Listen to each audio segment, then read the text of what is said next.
നാട്ടിൽ ആര് മന്ത്രവാദം നടത്തിയാലും കോഴിക്ക് കിടക്കപ്പുറതിയില്ല എന്ന് പറയുന്ന അവസ്ഥയിലാണ് ഉണ്ണി മുകുന്ദനെന്ന് സംവിധായകൻ ശാന്തിവിള ദിനേശ് അഭിപ്രായം പറഞ്ഞു. മലയാളത്തിലെ മറ്റൊരു യുവതാരത്തിനും നേരിടേണ്ടി വരാത്ത പ്രശ്നങ്ങളിലൊക്കെ അദ്ദേഹം ചെന്ന് വീണിട്ടുമുണ്ട്. എന്തുകൊണ്ടാകും ഉണ്ണി മുകുന്ദന് മാത്രം ഇത്രയും പുലിവാലുകളെന്ന് മറ്റാരും ആലോചിച്ചിട്ടില്ലെങ്കിലും അദ്ദേഹമെങ്കിലും സ്വയം ആലോചിക്കേണ്ടതാണെന്നും ശാന്തിവിള ദിനേശ് പറയുന്നുണ്ട്. ഞാനൊരു മോദി അനുകൂലി ആയതുകൊണ്ടാണ്, മാളികപ്പുറം എടുത്തതിനാലാണ്, ഹൈന്ദവ പക്ഷത്ത് നിൽക്കുന്നതുകൊണ്ടാണ്, സൂപ്പർ സ്റ്റാർ ആയതുകൊണ്ടാണ് എന്നൊക്കെ അദ്ദേഹം പറയുമായിരിക്കാം.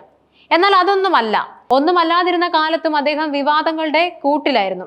ഗുജറാത്തിൽ ജനിച്ചു വളർന്ന ഉണ്ണി മുകുന്ദൻ നരേന്ദ്രമോദിയോടൊപ്പം കളിച്ചിട്ടുണ്ടെങ്കിൽ അതൊക്കെ അദ്ദേഹത്തിന്റെ സ്വകാര്യമായ കാര്യമാണ്. ക്രിപ്റ്റോ കറൻസി, പീഡന പരാതി വിഷയങ്ങളൊന്നും അദ്ദേഹം വലിയ താരമായി മാറിയതിനു ശേഷമുള്ള വിഷയങ്ങളല്ല. ഇതിനിടയിലാണ് മേജർ രവിയുമായി അടികൂടിയ വിഷയം ഉണ്ടാകുന്നത്. മേജർ രവി പരാതിയുമായി ഫെഫ്കയുടെ മുമ്പിലേക്ക് എത്തിയെങ്കിലും പുള്ളി പിന്നീട് അത് മറന്നു.